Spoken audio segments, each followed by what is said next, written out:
What's good, everybody? Sherman Webb-Middlebrooks, a lifelong Buffalo resident and full-time black man.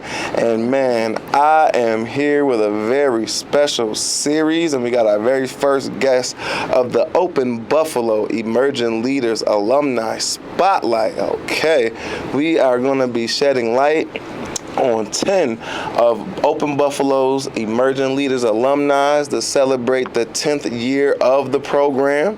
And I have a very special guest with us here today, our first interviewee in the series. I've taken the liberty to draw up a nice introduction for her. So if you wouldn't mind indulging me as we welcome you all to this very first episode. Our guest today is none other than Melissa Spikes Archer, a powerhouse in the healthcare field with over 20 years of experience serving in the Buffalo community. Melissa is a psychiatric mental health nurse practitioner. Okay, say that 3 times fast. Yes. A psychiatric mental health nurse practitioner, a fierce advocate for practicing self-care, the co-founder of the Black Women's Wellness Village, where she empowers individuals and families to live healthier lives. She is also the new project director for the RECAST grant from the New York State Office of Mental Health, Western New York Field Office. She got a lot going on, okay?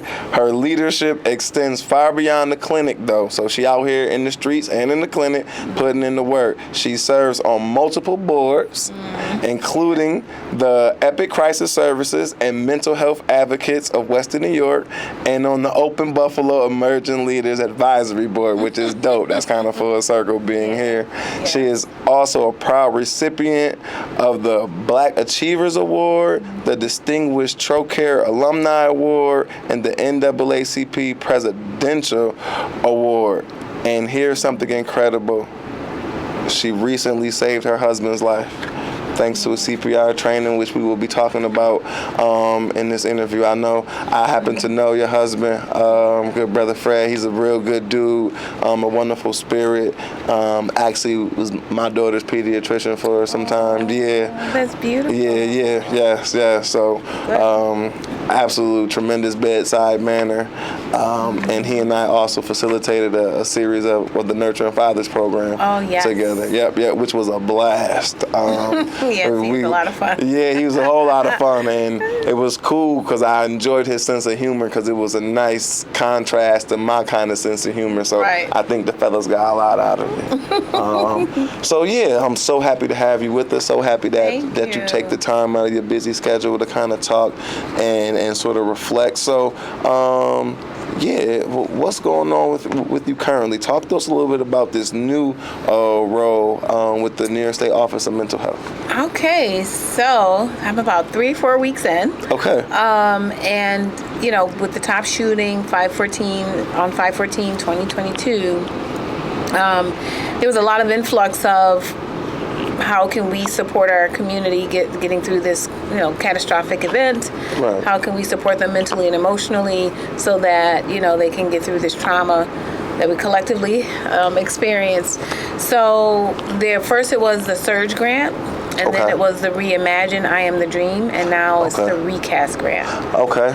And the funding that comes into play is federal funding, but the funding that comes into play is given to organizations, individuals to provide, if you will, like non-traditional ways of healing. Man. Also, there's organizations that are providing clinical services in the Buffalo Public Schools, just trying to provide mental health services, whether it's doing a clinical consultation or we're doing a mommy and me session or a yoga session or something like that. But the biggest divide of why these things can't be offered is usually funding. So this is a great opportunity that is provided to our community members to help heal ourselves. Awesome. I'm so happy to hear that. I've had the privilege of collaborating with some folks in the community previously on some recast and reimagine projects. We did Fatherhood podcast with Daniel and Antoine. Yeah. So that was a great project to be a part of. Shout out to those good brothers.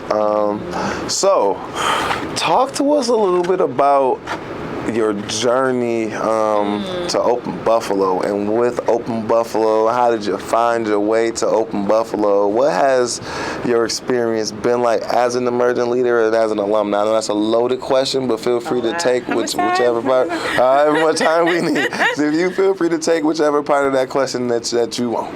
Okay, so long path. I think like going back to generational. My mom, my aunts, my uncles have always been in community.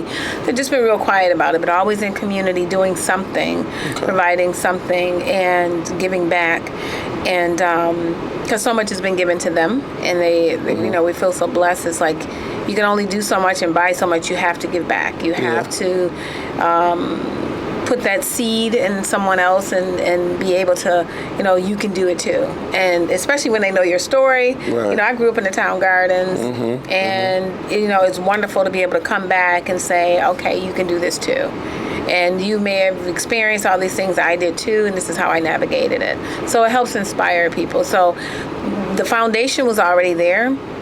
But I went to school to become a nurse.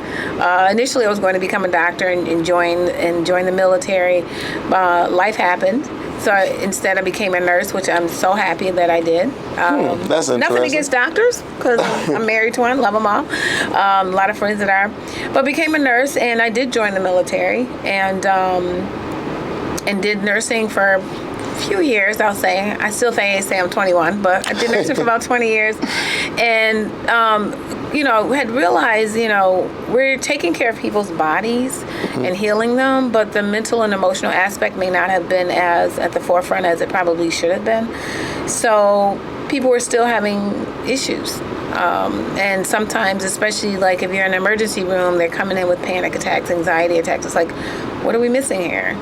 So initially I was going to go to medical school, but I was like, God bless all the doctors, but I was like, I do not have 4 years for med school and 4 years for residency. I was like, that's 8 years. That's some time. Yeah. And so I said, nurse practitioner school is amazing, and I would still be able to do the same thing, and I didn't need the title of doctor. So I still am able to prescribe, diagnose, and do counseling as well. So I went to Duville, which is Duville University. That's right. I went to Duville too. Yeah, I love proud Duville grad. Yes, very proud, and got a great discount because I was a veteran. So I was paying like what undergrads pay. So I was like, I can do this. And shout out to DYU now. Yeah, I know. Sometimes I slip up, so I'm sorry, Duville. Duville College, but now Duville. I mean, my degree say college still. Mine does too. They wanted me to pay $35 for it to say university, and I was like, I love y'all, and I appreciate y'all, and I appreciate the award that y'all gave me recently. Shout out to my professors. Yay. But I went to Duville College, not university, so I'm happy with what my degree says. And it gives you a little historical. It does, right? Like I was here when it was the original, so I can deal with that. Yeah, so did that, and then the last semester of before I was supposed to graduate, I got a call from the Buffalo Urban League, and they had asked me to help them kind of get some resumes going for this program called New York Project Hope. Okay. And I was like, sure, a lot of people. Yeah. So I think probably in like, I don't know, a few hours, got them about 7 resumes. They were like, oh my. So, and then I threw my hat in there because it was supposed to be a short-term program. It was a FEMA grant. And, FEMA only comes into play when there's a disaster of some sort, and it's usually short-term. So I was like, okay, it'll end in 3 to 6 months. I graduate in May. It takes time to get what they call it, the permission to test for your authorization to test for your board. So I'm like, well, I can study it. That'll be good. So I put myself in as a or submitted my resume as a part-time crisis counselor. But after the interviews were done, they were like, no, we want you to run this program. I was like, I've got school. I was like, I have all the sweat, blood, and tears, money that I'm like, I have 3 more months to go. Like, I don't know if I can do that. Not years, months. Yeah, so I was like, and it was a long 2-3 years. I'm trying to finish strong here. And I was like, I don't know if I can put that off, but Miss Grace Tate was very consistent. I love Miss Grace. She is amazing. She was, she played chess and won. And so she always gets what she wants. So I said, okay, sure, I'll come on board. And they kind of worked with my schedule a little bit. So that first month, I started in February. That first month, I was doing a lot of training with SAMHSA and Office of Mental Health, and then started the hiring process. So we ended up with a team of like 21 individuals. And we're providing, they call it, we follow the SAMHSA crisis counseling model. So there's a crisis counseling model that, there's a continuum of, the different stages. So we followed that, and a significant amount of training, which was great. We were very excited to make sure we had a very diverse team of like 7 different languages, cultures, young, old, LGBTQ, like everything we could think of, because we were stationed at 1021 Broadway. So we wanted to make sure that the services we were providing was going to be from the providers would be reflective of the people we're serving. So it was very intentional, very deliberate to make sure we had from Asian to Bengali, you name it, we had it. And so we were providing emotional and mental health supports for anyone in Erie County that was affected by COVID. It started out with COVID. Oh, wow. And remember, our numbers were really, really high. And so people were struggling, with loss, isolation, and things like that. So we provided those services, and we, anybody that was breathing and walking, we were providing those services for. So seniors to youth and everybody in between, and then, every sector you can think of. And we tried different ways of doing it, and it was quite effective. And I don't believe in we're patting myself on the back, but when you hear from other people that you're providing those services for and you're supporting, when you hear their feedback, that's the litmus for me that we're doing the right thing. And so, the team was very excited to do the work, and very intentional in making sure their mental health was intact, because the work is hard, as you know. Yeah, that work is hard. A lot of us are wounded healers. Wounded healers, yeah. But through the healing, that's where I feel like I can speak for myself, where you get healing. So, because you got to walk the talk. You can't say you got to do A, B, and C, and then you turn around like, you got to walk the same talk. So you kind of get something out of it. So we were, doing our thing with COVID and helping the community, whether we were in schools, community centers, wherever. And then TOPS happened. And we were there front and center in the red coats. People probably remember us in the red coats, because I was like, I got to make sure I can keep an eye on everybody and all the crowds. There were so many people from all over the world there. And we were providing crisis counseling, if you will. And remember I talked about the model and the continuum. So we were coming not towards the end, but almost towards the end of COVID. And now we were shifted back to the very beginning with the 514, which is very different than, we're teaching, internal coping strategies and giving referrals, and now you're at the very beginning where people just need a hug. Right. They just need you to be quiet, be there, hug, feed them. Be present so they're not alone. And so it was, and then we're dealing with our own stuff, because we grew up in these communities. We live, work, pray, all the, praise and everything. So it was a very hard time. I definitely will say that, very hard time. And in the midst of all this, Miss Grace had said, I think you would be a good fit for the emerging leaders at Open Buffalo. And I'm like, what? Because by this point, not only had I taken my boards, not only had this FEMA grant that I thought was going to be like 3 to 6 months got extended to almost 2 years. Right. Because we did so well. But I was also working at Best South. Wow. Like 1 or 2 days a week, because I'm like, I went to school for all this. Yeah, I want to use what I went to school for. I feel you on. Sleep was optional. I'm with you. I hear you. I live that way now. Yeah, I know, right? It's like, I get it when the body exhausts itself. No, that's not healthy. Let me pull that back. You got to get your sleep, because it will exacerbate or cause things that are not good. Amen. So I applied because Miss Grace said so, and I'm glad that I did, because, at first I thought, like, I'm doing a lot of this stuff already, because even in healthcare, I was a leader, and now in the nonprofit sector, I was a program director at the time. So still a leader, but not at the level that I was used to being in healthcare itself. So, always something to learn, and I really enjoyed the program. Wow. And, growing up in Town Gardens, growing up, thinking that how bad it is, but then really getting hardcore statistics and really getting different perspectives. And so the speakers that were bringing, I think it was Dr. Henry, they brought in, like, it was just like, oh, we got to fight. We have to advocate. It's like it just put this fire inside of me that was already there, but it really made it just like wildfire. Pour some gas on it. Yeah, because it was like, not only we have to do this, we have to do this quickly, and then we need to get this younger generation as young as they can understand and start pouring into them. Amen. So that we can pass the torch off, and quick. Like, we don't have time, and now you see there's even more of a reason to kind of push things even quicker.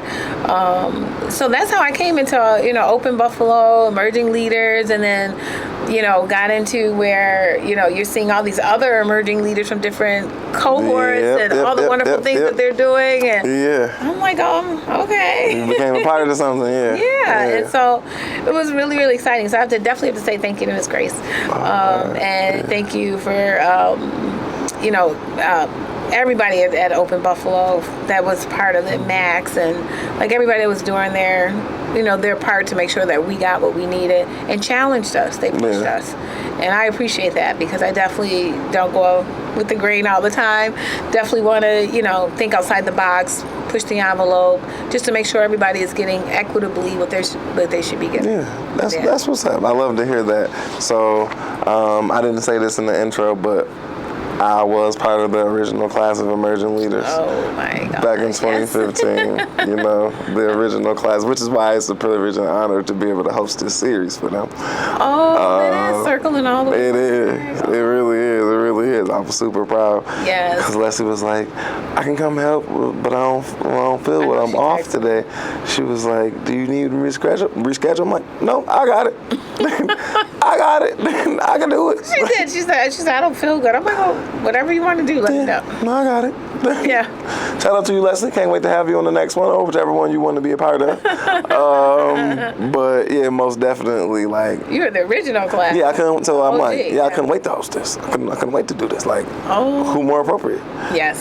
So yeah, it's very much full circle. And I always like joke, but I'm super proud of my class that, like, we'd have been a bunch of bums. It wouldn't have been no year 2 or 3 or 4 or 5. They wouldn't have made it to 10 years, and we would have been a bunch of losers. They'd have been like, we need to scratch this. Yeah, we need to scratch this program. We ain't emerged. No leaders have emerged from this program. Oh my gosh. But no, you have definitely emerged as a leader. I appreciate that. Yeah, absolutely. I found this program at the right time. I was about 25 when I went. 24. 24 when I went through the program, because my daughter's mom went through it in 2016 while she was pregnant. Oh, wow. Yeah, Jessica. Yeah. So it was like right. It was kind of like my last little year of freedom. Of like, okay, you can afford to just invest in yourself and who you are, and do a program and explore. And then I think in the middle of the program when I found out I was about to be a father. So it was like, okay, life is about to be real. Like, the free time and stuff like that ain't. That's a thing of the past. Yeah. But I learned what I needed to learn. I met the people I needed to meet. I had the experience I needed to have to grow up, because before I was still living like a young kid. Like it was, because who cares? Yeah, I got make enough money to pay my bills, and I can do whatever I want. And like so, and now life is like hello. Yeah, and I really didn't have much like vision or purpose or goals. I wasn't really working towards nothing. I was just happy to like get my paycheck, buy some shoes, go out on the weekend, and that's really like I was very comfortable in that. Okay. And then the anxiety of parenthood, was like, oh no, I've been in this program. Like, I need to get back on my community stuff. Like this is when I was working in residential at Gateway, and then I left there and I was working at ECMC in the immunodeficiency clinic as a behavioral health educator, and that job was super depressing for me because no, not really so much the clients. It was the environment. It was being in that basement all day, and then coming to work and it's dark in the morning. Leaving work is dark, and like I'm really not good with punching a clock. So like now you got me anxious, like that I'm gonna punch this clock at 8:31, and if I punch it again, I'm gonna get fired. But like I'm here and I do a great job at my job. So like. And I'll stay later, so like but I learned too, and then the dress code. I'm like, I don't like dressing business casual, hard bottom shoes, collared shirts. I'm uncomfortable in this. Like I got to go home and change or keep it changing. Like I don't want to walk around the world like this when I get off of work. So like it just wasn't a good fit. Right. But I needed that experience before to know that before I had the kid, because I probably would have been like, I gotta do what I gotta do. I got this baby. I can't quit my job. That's true. They ended up firing me though, but at the same time, one door closed, one open. Oh, absolutely. Because then I went over to BFNC, and then I was doing more of what I needed and wanted to do, and then that kind of led me to a meeting with Miss Grace. Miss Grace is with Miss Grace. She has developed so many souls here. And then that brought me over to working with Jess and Connect and the community health workers. I worked there. Yep. And then I was on fellowship. So Open Buffalo, shout out again to Open Buffalo and the Emerging Leaders Day. There would be none of this. So I know this is about you, but really quick, I got to give my flowers to Open Buffalo. Get your flowers. There would be none of this studio, camera equipment, podcasting, videography stuff for me if it wasn't for Open Buffalo, because I was minding my business and they called me and said, hey, we got this grant for youth. Oh my God! It was youth voice. It was like a youth leaders fellowship through Open Society Foundation. Very nice. And they was like, "How old are you?" And I was like, "I'm 25." They like, "When you gonna turn 26?" I said, "May 28th." They said, "Okay." It's for people 25 and under, and the deadline is May 19th. That is nothing but God. Nothing but God. For real. Nothing but God. Too many things aligned. Nothing but God. So I was like, what do I need to do? And they were basically like, well, if somebody gave you like a blank check to do whatever you wanted to do, what would you do? And I was like, oh, that's easy. I would develop curriculums and I would document things that are going on in the community. And they was like, oh, that's a good idea. And I'm like, yeah, so that's why I started the WIN Initiative. We're improving now. So that was out of my fellowship. So I was able to get that grant from Open Buffalo. Max and Fran took, and shout out to PT, Pastor Tommy, because he was working over there too. So between Pastor Tommy, Fran, and Max sat down and worked out like my grant, they would just have conversations with me about what I wanted to do and what my vision was. But I didn't know how to write a grant. So they would take that and then formulate it into a grant. And that was how I got it. Because if I'd have wrote it by myself, I wouldn't have got approved for it. I didn't know how to structure it. Right. You know what I'm saying? And the language that they use and the flow. Exactly. And so the deliverables, all that, they were able to package my vision through communication and help me get that grant. And that allowed me to purchase my first computer, my first set of camera equipment, which I still have, purchased the programs, and then I had 18 months paid fellowship to learn how to use it without worrying about making money. and my daughter was just born, so I was able, and her mom just had went back to work, so I was able to be a stay-at-home father. It was too many God things. I've been tremendously blessed, but I know that was because Max, Fred, and Tommy thought about me. Right. They had to think about me. The program was over. This was a year later. You must have made some impression. I must have, but that's the work of Open Buffalo and the emerging. That's what the emerging leaders is about. You know what I'm saying? Like, I know full well who put me on and how I got put on and how. Yeah. That's right. Yeah. So. And what that do is it inspires you, because somebody saw, not just somebody, Miss Grace started it, right? And then other people saw the greatness in you, and it's like,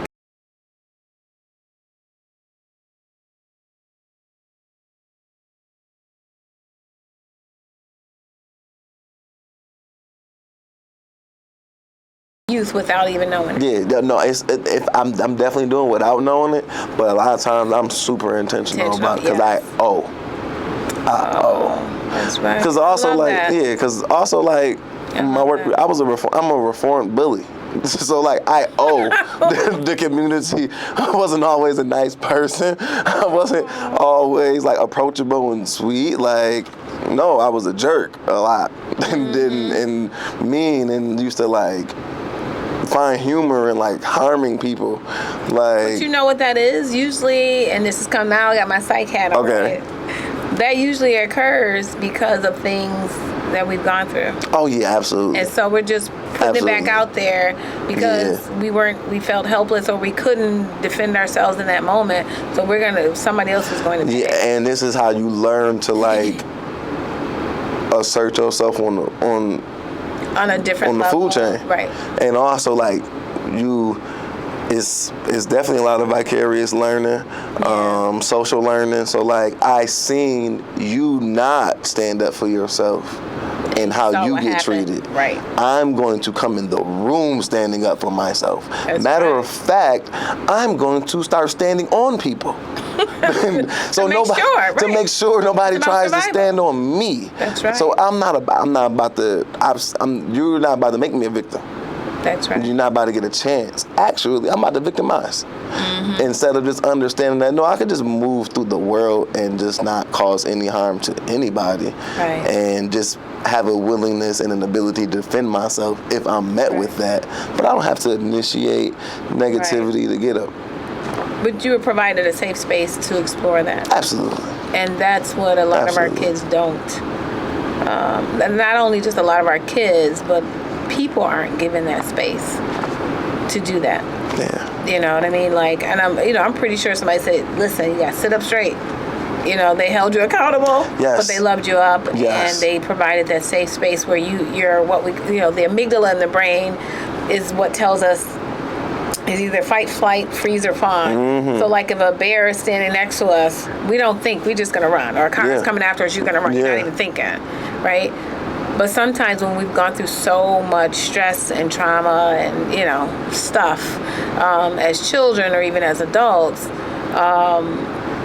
somebody saying no to us, or we see something that is I'm not going to be that victim. Right. Or we'll see something that we perceive as a threat. Mm-hmm. It's like that bear standing next to us. Yeah. And we go into fight mode, or it's four of them. Yeah. Well, usually it's the fight mode. Right. No. Me I seen how that went for you. I'm Or there was a time where I didn't know I was supposed to say something or do something. I didn't know you were trying to make fun of me. I didn't know you were trying to... Because that wasn't what was in your heart. Right. Yeah. I had no idea. And so now I'm super defensive. And now you can't make a joke about me. Because I'm insecure. And then as I got older and more secure within myself, I'm so self-deprecating because I love me and I'm confident in who I am. And I know that making a mistake doesn't define who I am as an individual. No. So I can laugh at myself when I mess up instead of getting mad and projecting onto others. But I also am able to empathize and recognize it when I see it in others. Cause I'm that's where you at. I remember when I was at that place in life. Yeah. And then you provide that safe space for them too. Cause I owe. Because how many times did I come into school or work and not make it safe for somebody else? Because I preyed on your vulnerability to crack a joke, to deflect from whatever I was vulnerable and insecure about. So that is really deep that you can even speak on that. Yeah. But again, like, I was in school for psychology. Like, man, I wasn't thinking about. I'm trying to heal, bro. I don't know how I'm gonna use this degree. I never wanted to be a therapist. I'm like, I don't know. I just like Frasier. And my brother, best friend, went to school for psychology. He one of the coolest people I know. Shout out A4. But yeah, Frasier's one of my favorite TV show. And I'm like, he got a nice apartment and he know big words. And people think I know big words, and I want a nice apartment. You know what? Whatever the incentive is to get you over the line. Swear to God. You are today. Swear to God. Wow. That was why I know what psychology. That's what Frasier do. And that's what Aaron do, my brother's best friend. And he the only one from that generation, from the hood, that went to college. Oh. So, like, he was the only person that could give me that perspective. That's right. Of, like, what to do and how to do him. And because of him, I was able to check that EOP box. Hey. I was able to go to HELP, yeah. So, okay, so enough conversation about me sharing. I want to know about your role on the advisory board for emerging leaders. So, like, oh my God. Yeah, what is that like for you, and why did you decide to put your hand in selecting the next emerging leaders and advising that process? Yeah. Well, so after our class, I think it was after our class, they kind of like, we need to revamp the program because it was during COVID. So, you had to adapt to certain things. Yeah. And it's like, okay, what does it look like post-COVID? So I was asked and humbly accepted. I was like, oh my God, really? I'm like, I didn't know I added that much, but I was like, maybe my mouth, just kept going. Just being able to be part of revamping, adding different context, adding, because it's already an excellent program, but just giving especially like post-COVID perspective on things and what's going on in the community as it is. And then knowing what it takes to be a leader. Yeah. We read your intro. Know what it takes to be a leader. Like, I was a leader in healthcare, but then when in community, healthcare is community, but this is like, it's all prescribed. You're in a hospital, you're in a clinic, you're in, community is you're going to the people. Yeah. Where they live, where they sleep, where they work, where they pray, all that, It's a road game. The hospital is home court advantage. Yes, absolutely, because you're coming on your turf. Yeah. So now you're on their turf, and it's like, it's a different ball game. And you have to show up as your authentic self and meet people where they're at and to help them get to where they want to be, not where we want them to be, where they want where they see themselves to be. And in that quest, they're finding the best version of themselves. And whatever resources we can pull, that they need, all driven by them. I don't believe in telling people what they should have or what they should do. What do you want? Ask questions. Be curious. And then, okay, how can we navigate this? What tools do you already have? Because we're coming from a strength-based. What tools do you already have, and what can we add to get you to where you need to be? So that's where it's kind of like, very, very passionate about that. Like, I can talk for hours about that, and I don't even know if we have that kind of time, because I think that's the biggest piece. Just like with you were able to find who you were. Yeah. Through trying things that you didn't like. Absolutely. Dressing up 9 to 5 and, business suit and all that, business casual. That wasn't your thing. But you would not have known that had you not gone down that path. Exactly. Right? So sometimes when we, do make, I don't even like to say mistakes. I like to say there are opportunities for improvement or professional development or personal development. When those opportunities occur, listen to them. Yes. I say listen to them. Sometimes it hurts. Sometimes it comes with heartache. Sometimes it's like, I don't understand why this is happening. But I tell people, listen to it, because there's a lesson in every single interaction. Well, we may say, I don't even like to say good or bad, but there's a lesson in every interaction that we have. And if we take the time to be quiet, be still, and listen to it, we will learn from it. And then can adapt and change and, and be even better as a result of it. Yeah, I like that, especially when, like, you just stay in a place of being a lifelong learner.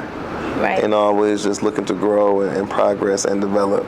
So you also mentioned like passion and things that you're passionate about, and some of our like shared passion. So I think one of those things that I would say is a shared passion is mental health and wellness. So like, what kind of like sparked your passion for like mental health and wellness, and to devote to like your life and your career, everything, and your everything, just to living well? Like I said, working in healthcare, it's one thing to kind of, we take care of people's bodies and stuff like that, but you see people struggling, and it's those untouchable things. It's not a dressing change that I can change. It's not an IV that, we can give you certain medicine. There were things that you could not touch. So it's like, okay, so what more can I do? How can I be part of the solution? And I was working at a place where it really came to head for me, where I decided I have to go back to school. I have to do something, because I tried it as an RN, but like I realized, it is what it is. You got to have certain letters. You got to have, for people to see you or hear you and taken seriously in certain spaces. Sometimes, and depending on where you want to be, sometimes you have to do, be in certain rooms and certain spaces. You gotta do what you gotta do to get what you say you want. Yep. That's what you gotta do so you can do what you want to do. Yeah. So then it was a matter of like, I want to help people find the best versions of themselves. Yeah. I want to help people that, it's something when you pour into somebody and you see the light come on. Nothing better than that. And then they're like, I can do this. And it doesn't mean you take 2 steps forward. Sometimes you're not going to take 3 steps back. That's the beauty of it, right? That is. To me, that really is the beauty, because you still have shown that you can still take those 2 steps forward and reclaim. And you hopefully, like I said, everything is a journey. Everything is a learning lesson. Did you learn something in those 3 steps back? Sure do. You sure did you learn what not to do? Did you learn what to do? Like, and if you notice, sometimes we'll keep repeating the same thing until we get the lesson. So let me get the lesson the first time. Right. Right. And if I don't know what it is, I need to be quiet and still to try to find it, and maybe get some resources, maybe a mentor or somebody to help me find it, right? And if it's not that, somebody in your family, church, friend, or a counselor to help you find out what that lesson is. And so with that, it's just like, I really, like, it is truly a passion to help people find the best version of themselves, whatever that looks like. I love that, because I sometimes, and we were talking a little bit about the difference in me and Letitia, shout out to Letitia, and our approach. So sometimes, like, I've had to, like, tell people, like, when I gotta give tough love, like, I don't care about you feeling better right now. I care about you being better. So me telling you the truth might not make you feel good, but it's gonna make you be good. Right, once we're done. Once we address it and move it, because we keep ending up at this same place, because we refuse to address the root cause and the truth of why we keep ending up here. I didn't, and I wouldn't be able to say that to you until I started saying it to myself. Because walking the talk. Life is like a simulation. I played, used to play Sonic. Oh, my kid loves Sonic. And at the end, you get to the level boss, and like I would get to the end, and I gotta beat the level boss, but like I can't beat it. I'm like, I must be able to beat it. I beat the other boards to get here. So I know I'm hours late. Right, but I know I'm good enough to do it. But I just haven't learned the lesson that I need to apply to get to the next level. And if I keep trying, I'm jumping and spinning when I need to spin and jump. Hello. Once I learned the lesson, but it wasn't until I started, okay, what am I doing wrong? Because I don't like where I keep ending up. I keep losing. Right. So what am I doing wrong? And how can I fix it? And like Shakespeare said, to thine own self be true. That's right. Don't be lying to myself. I was there. I knew I wasn't getting to the level I wanted to get to. Yes. And I knew it. So like, and I know I'm not happy. Right. I'm not happy with the outcomes of the decisions that I made. So like, I love how that translates to life. That translates to everything. Absolutely. Everything. And so again, being able to recognize it in other people and be like, I kind of see where you at, and then now let me kick it to you and tell you where I was at and what I did and what I got that I didn't like, and then the changes that I made and how I'm starting to get more of what I want, the results and things that I like. Yeah. But the fact that you acknowledged it and actually did something about it and understood, okay, I keep doing A, B, and C when I need to be doing D, E, and F. Yeah. And now I know how to do D, E, and F. I'm going to do that. And then you get the results you want. Yeah. That makes, and being able to translate that to whoever you're talking to, it makes you more relatable. And they're like, oh, if he can do it, I can do it. Because a lot of people feel like they're on an island on their own. Yes. Suffering and dealing with their own stuff. It's like, no. You know, we're talking about moms, like, no. There's moms that are always crying when they first get home. Mm-hmm. 2 weeks, they're exhausted, and they're trying to figure out, you're a new mom. Like, you ain't never been a mom before. Right. Dad, you're a new dad. You're stressed out. Or, or your partner, you're stressed out because you have a new child in the house. It's like, everybody goes through the same thing, but people just present it differently. Say that. Just because I'm not, if I'm a new mom and I might seem like I'm cool, calm, and collected, inside I'm like, where somebody else is much more expressive about it, right. and so on. So it's like a matter of like, you're not on an island on your own. Other people have done this. For centuries have done this. Think about our generational, like what our ancestors went through. Yeah. They can get through what they went through. We can definitely get through this. But you do need supports. So you do need resources. You do need to talk to somebody, whether it, like I said, it's a friend, family, your clergy, or a healthcare professional. And there should be no stigma. There should be no shame. There should be no guilt. Because all the things that got us where we are, that stuff happened to us. Yes. And a lot of times, and nothing against parents, but a lot of times it does stem from childhood. Yeah. Because the parents are, I think this generation, I'll just say, I don't have any definitive facts on this, but, like maybe 40-year-olds on down, mm-hmm. And younger, they are really intentional about their boundaries, their mental health, their self and wellness, and all that. Maybe, Yeah, we're the first generation that gets to hear. Yeah, and before that, people they dealt with it. Don't tell what goes on in this house. You don't even know what happens sometimes, and you stuff it, and then you're wondering why you're an adult, and it's like, why do I have addictions?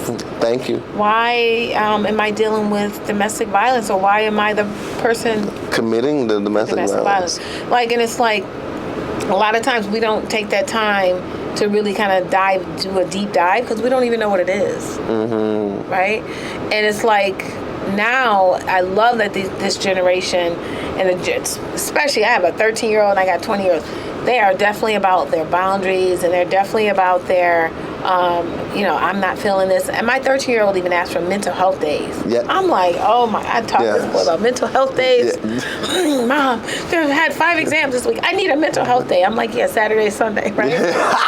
But if if it's really that bad, okay, let's take some time. But that's true. I love that they're able to identify it and address it and do something about it, right, instead of just stuffing it. Because when we do stuff all that stuff, it's going to come out in our thoughts, our feelings, our emotions, our thoughts, our emotions, and our behaviors. Mm-hmm. But it also is going to come out as physical illnesses. Yes. Like high blood pressure, heart disease, diabetes, and ultimately it could even lead to suicide. Yeah.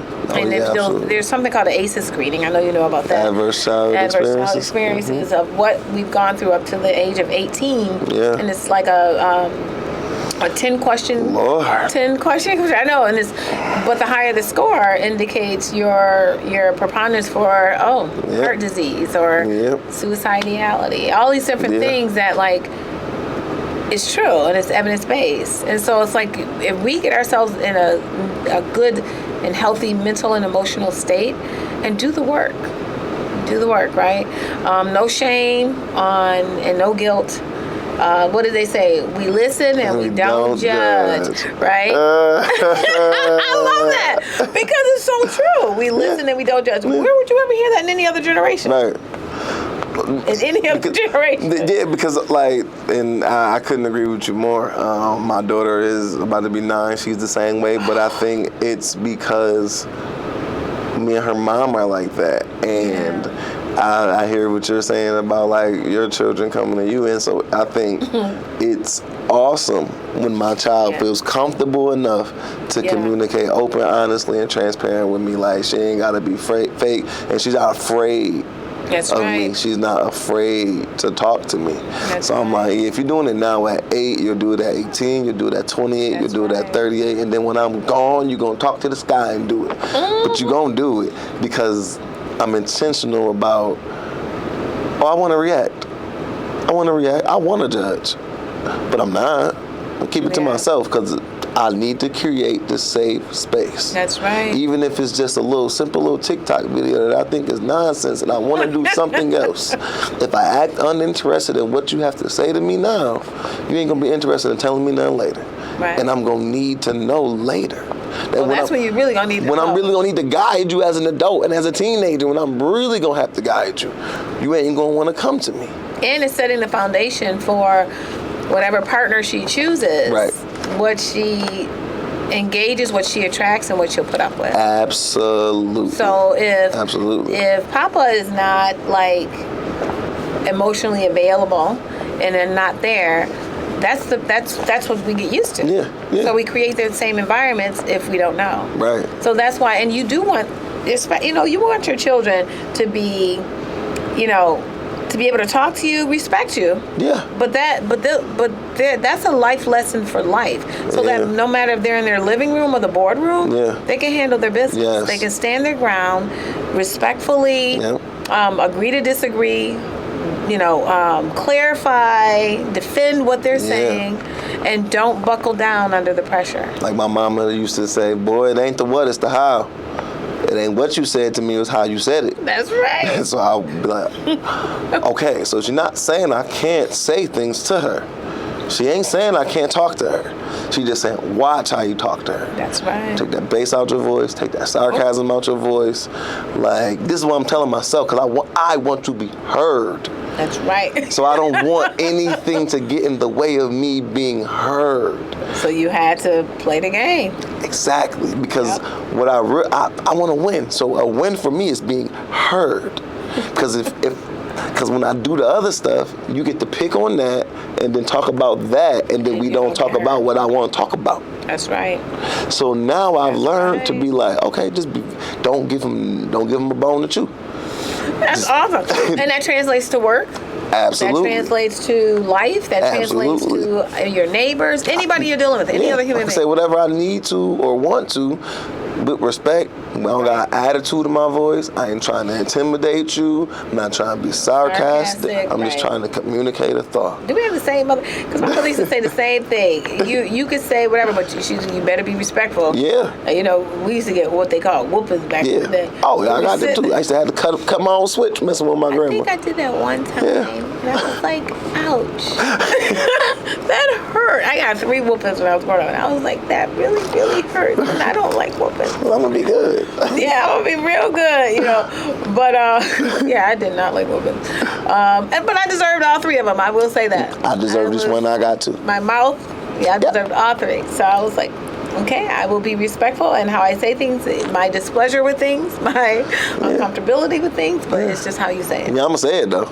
Oh, you got to say it. Yeah, and I think that's, and it's modeled. So I think also even so, like with some of my family, like the default uncle, but I'm like the big cousin, so I'm the second cousin. All my cousins have kids. I have a lot of women cousins, and some of them are single moms that have their sons. And so you're like a mentor to them, dealing with the team, and they live out of town, so it's not a whole lot of family structure. Okay. And so when my little nephews get to smelling themselves and hit puberty, they're like, yeah, I'm a killer. I'm like, send them to me. Oh my God, they do. The couch is available. But I remember when I would was going through my phase, my mom would... Hormones, doing what hormones do. My mom would call my dad, hey, Chris, come get your son. And my dad would be like, okay, no question. My parents never talked, but my mom called and he'd just be like, okay.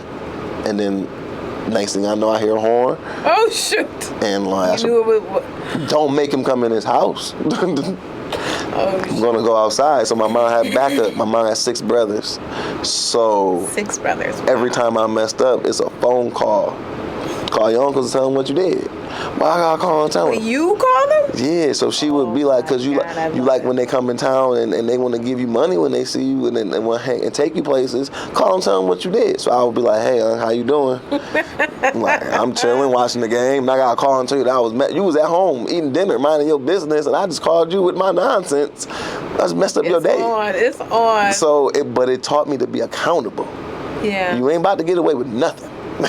That's right. But also it taught me that like, oh, I don't got nobody else with me in this role in the family.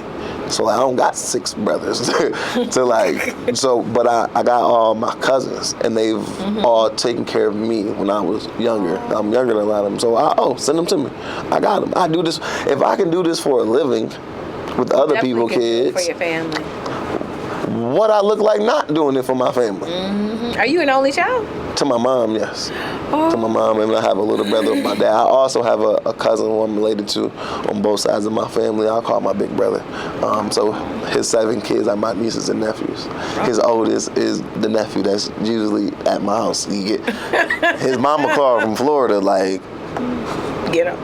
I'm gonna send him to you. He's getting a one-way ticket. I'm like, okay, he can be as long as he needs. Wow. You know the routine. You're gonna fend for yourself. You're gonna learn. But like, we need that. And that's what the community. Back in the day, then we have extended families. Then we have the churches, and I know we still have the churches. But like, I think things are just shifted as such that the younger folks probably don't feel as connected, and I don't think that people reach out to their resources. The people don't use their resources in their family. It took me a while for my one cousin to be like, send them. She was just, I don't want to feel like I'm giving up. That's what they all say. Not all, most of them. I don't want to feel like I'm giving up or seem like I'm giving up. Yeah, that's either tough. To myself or to other people. When people say you got rid of your son, you can't. No, you're giving your son a chance. That's right. You're giving him resources. You're giving him an opportunity. You're giving him a chance. You've done all you can do. Yeah. You've done all you can do. Yep. And that's the beauty I love about my mom being humble and being like, no, there's certain things I can't give you, boy. That's right. But I don't got no problem calling. And so I think it's the village. So I think that kind of leads me into what I want to talk to you about next. So talk to me about Black Women's Wellness Village. What inspired you to co-found it, and how has it impacted our community so far? So I co-founded it with some amazing women, Brenda McDuffie. Oh wow! Okay. Yes. Nicole, I have to. Love her too. Dr. Willa Arnett. Okay, cool. And she's a nurse practitioner. She's opened up a practice on Kensington too. Holly Cerconi. And Roberta Rifkin. Okay. So it literally just came about. We were in the backyard of one of these lovely women, and we're just chatting about, talking about the maternal health of Black women. Right. We know where it's at, how dire it is right now, and it's like, what can we do? Not just with the maternal health, but what can we do to fill the gap? Because that's the whole thing about working in community. It's like, especially if you've gotten out of. We are required. I like how you said we're required to give back and help others see the same, light that we've seen if they choose to. We can't force anybody. Excuse me. Yeah, we can't force anybody, but give them the same opportunity so they can have choices, educate, advocate, all those things, so that they can decide for themselves if they want to. Usually people do want to, but it's like they don't know how to. And like I always say, people can only do what they know, and they can't do what they don't know. Right. So it's like, we're going to give you everything that you need, and then you can decide from there. And we'll give you all the supports. You just got to show up. So, the conversation just started and it just kind of steamrolled from there. So not just helping women from a mental health, physical health, but financial, how to get employment ready, how to, get a home, all these different things that are barriers to women in terms of finding the best versions of themselves and getting to a space where they can be who they want to be. The best mother, the best wife, the best me for me. Right. And so it started out, so right now we have it as a nonprofit, and just working, we're bringing on more board members. It's very new. We're bringing on more board members, and so we can increase our capacity, and then, start working on some programming. The winter was a little rough here, so it was kind of hard to get things going. People don't want to come out. But the summertime, we're really excited at the thought of, like, all the different things that we're trying to bring into play. Support groups, one of the biggest things that we definitely will be putting out are, I don't know what you want to call them, town halls, chat rooms, town halls, where we want to hear from women their experiences with the healthcare system.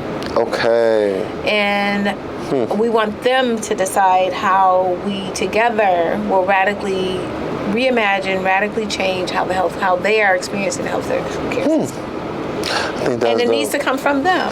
Our stories. The people closer to the problem are closer to the solution. Yeah, like, how are we going to come in? Like, I know my experience, and, my last child that was born, it probably wasn't the best experience, but, it is what it is. And you're an educated woman in the health field, married to a doctor, and it can happen to you. I think that's a very important point to make. The big divide was the big divide, so it's like, we want to hear from them, and then it's like, what do you want to see? How should it be done? And that information we can take back to providers. And and I think providers are really moving more towards community, moving more towards how can we be more responsive to our patients' needs. So I think it will be well received. And I think what is good is we all have our hands where we know a lot of the providers. Right. Know, and then teaching women how to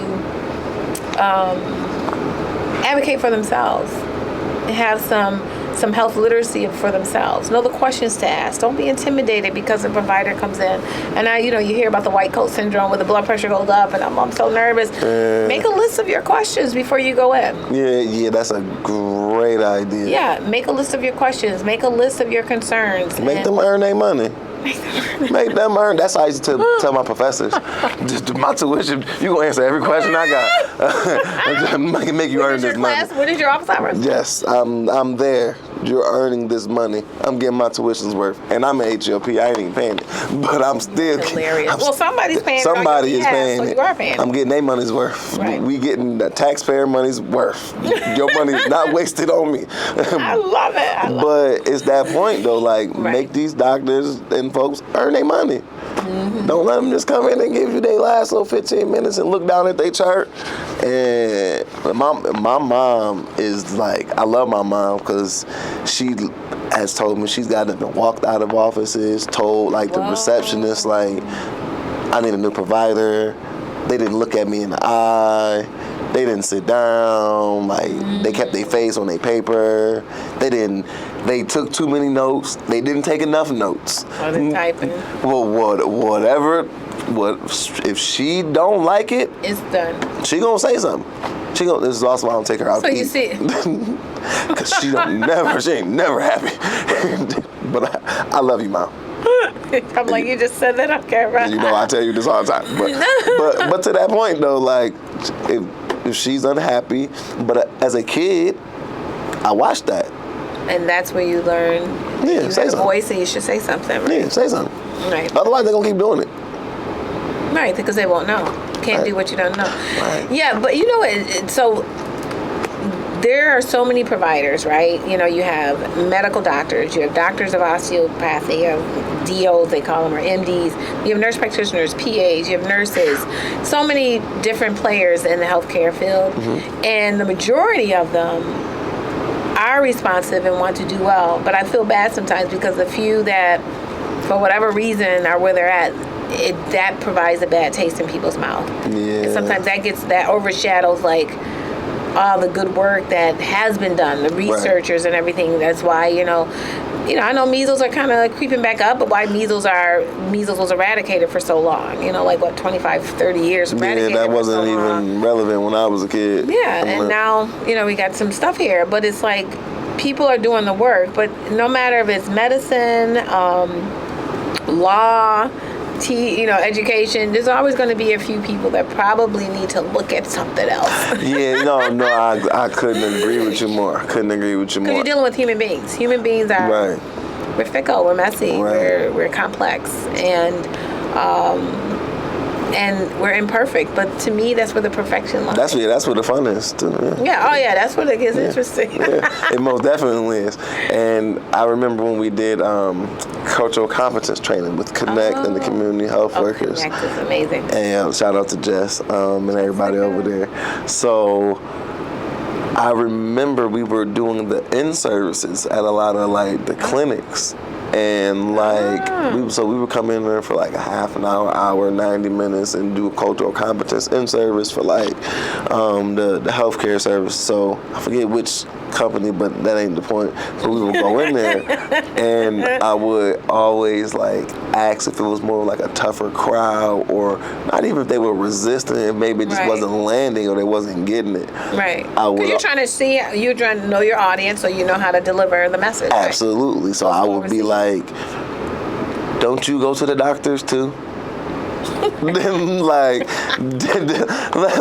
don't. What do you expect? Yeah, what do you expect? How would you like your experience to be when you go to the doctor? If you're the nurse, how would you like for the nurse to interact with you? If you're the provider, how would you like how does you go to I will hope you go to the doctor at some point. Walk the talk. You know what I'm saying? So what is your experience like there? And I just remember working in residential, there was always these signs in Gateway that be the adult that you wish you had as a kid. Oh, I love that. And I wasn't in the most perfect environment to work at or be, but that stuck with me.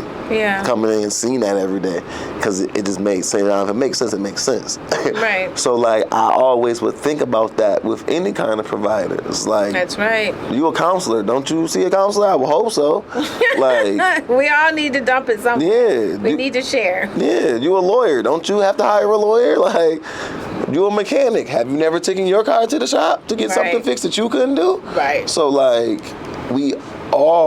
I've had to pay people to do videos and stuff. So you know what I mean? So at some point we all have interacted with somebody who is in the field with us. We've all, if you've been a provider, at some point you've also been a client.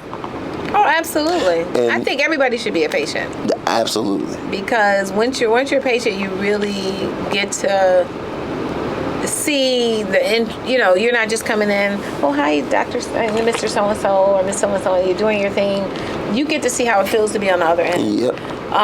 And I don't know if we were going to talk about this. I think we were, but recently my husband, had an incident. That was next. So I'm glad you took me right to it. It was next. Yeah. He had an incident where he was hospitalized, and he's never been inpatient, and he was like, one night we had to leave him because we were so exhausted. We left him, and coming back in the morning, and he had mentioned how if you feel so vulnerable, because he said anybody can come in the room, you're in there by yourself. Wow. And I was like, yeah, this is what patients go through. Wow. And he's an excellent provider. Yes, he is. But he said this has made him an even better provider. Just understanding, and he does more mindful. Yeah, more mindful, more you're sitting in the chair, you're sitting on the table, I'm examining you, but I know how it feels to be on the other end now.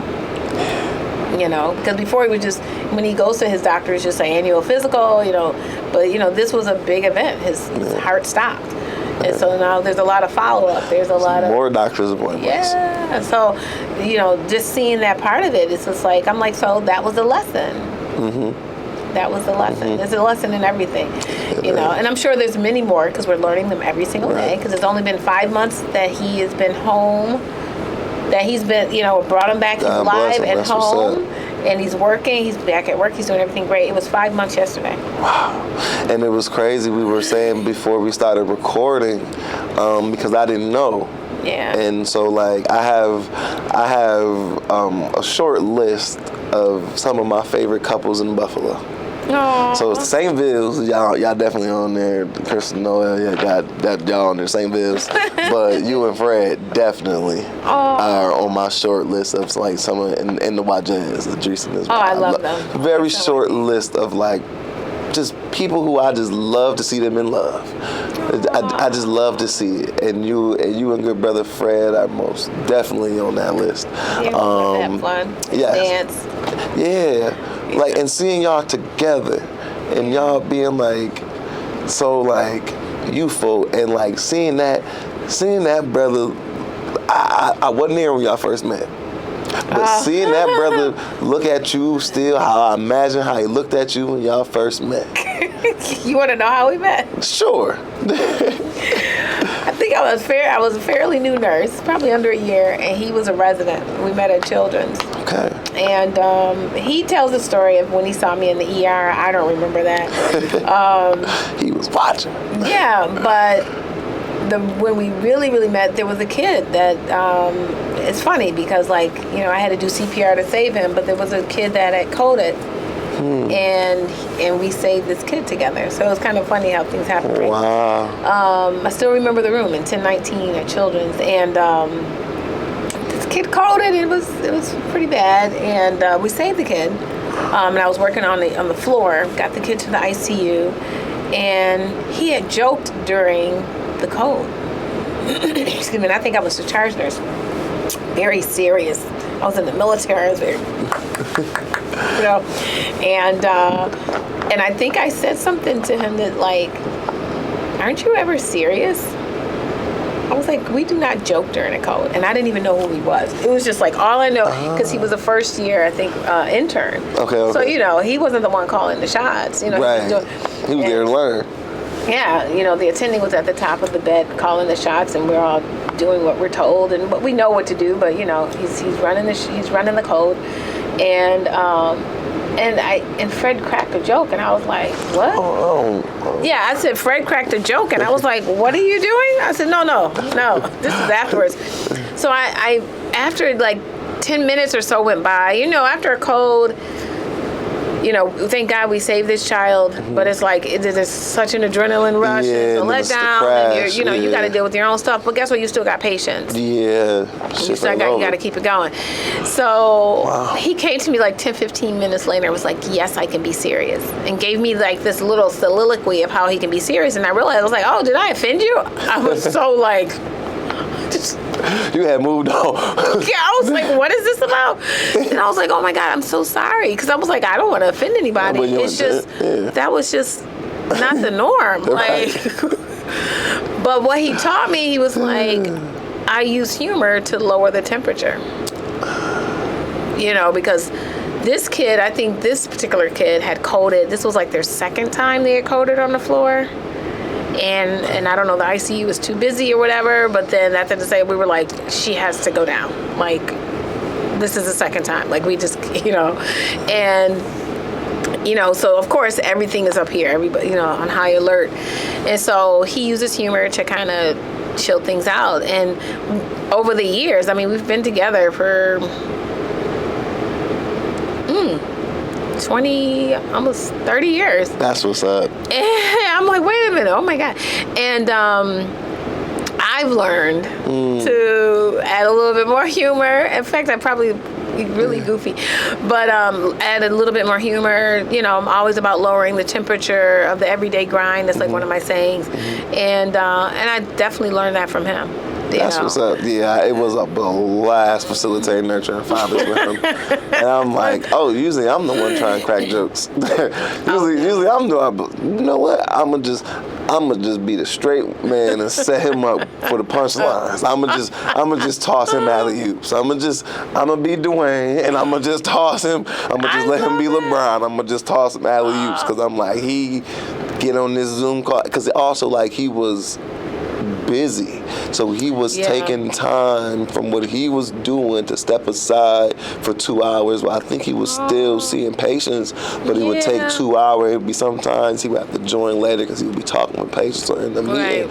So like I would kind of like steer and make sure that we hit our talking points and kind of make it so like, all you gotta do is show up and be you, Fred. So that's all we need you to do. Just I'll be the serious one and make sure that we stay on task and get through the slides. Like, I just want you to show up and be you, because it has to be that balance. Right. It has to, that's why I like sports shows. So like, there's always, I watch Inside the NBA. They have the best chemistry.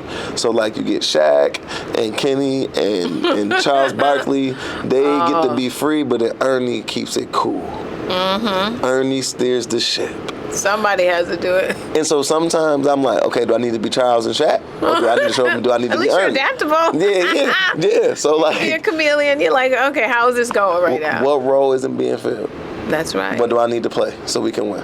How do I make the team win? I think a lot of people, I don't know, could benefit from maybe taking that. I think it's, I don't know. That's a podcast right there. Yeah, it's kind of served me well in life. It's been some of the best advice that I could probably give somebody. Yeah. What role you need to fill so we can win. I love that. So we on a team.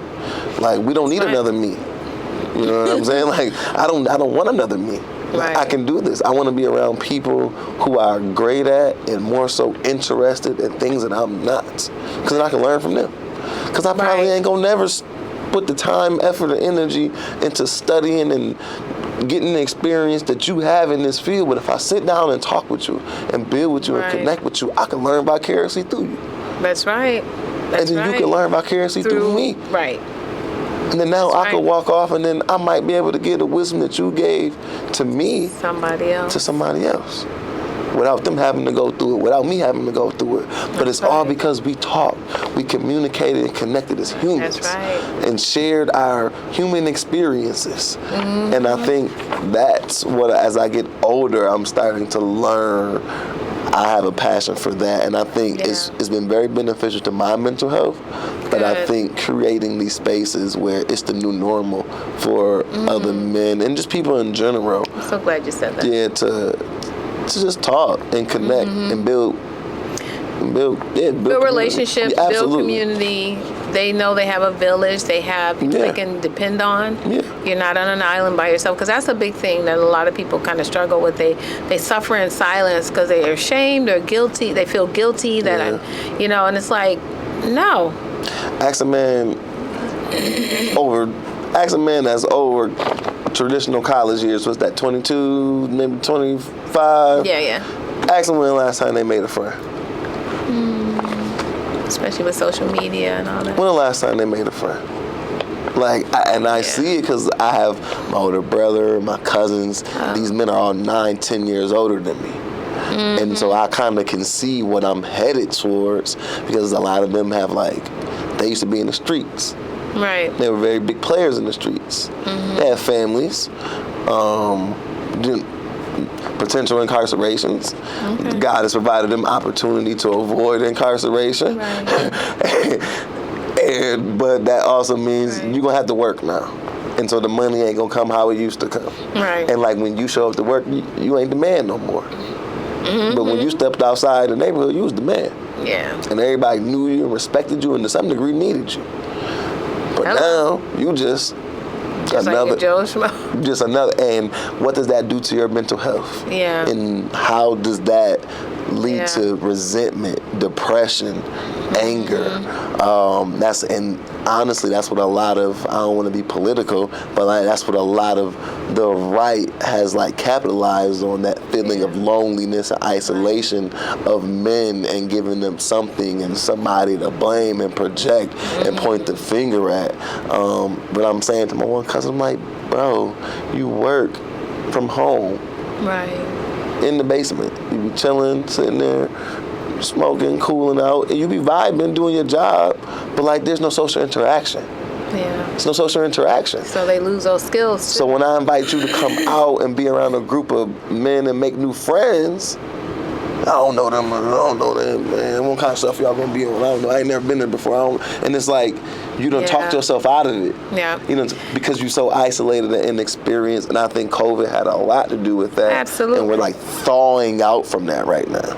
I'm definitely feel hopefully like we'll thaw out. Yeah. Because I think the Surgeon General last year, maybe the year before that, I think they declared, and don't get me, don't quote me, but I think loneliness is the new pandemic. Yeah. Because I think we were already on that path with the social media. You know, it's quick to be behind the screen and you talking and connecting with somebody that way, and then COVID did kind of put things over. Yeah, and I think also like in a real way, folks kind of took stuff for granted.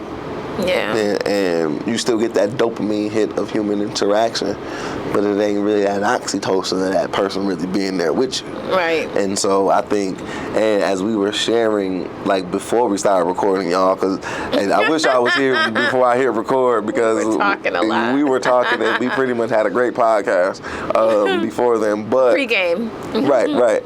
But when you were talking and you were sharing about saving Brother Fred, like as you were sharing that story before we started recording, I was thinking like, oh, I'm a bachelor.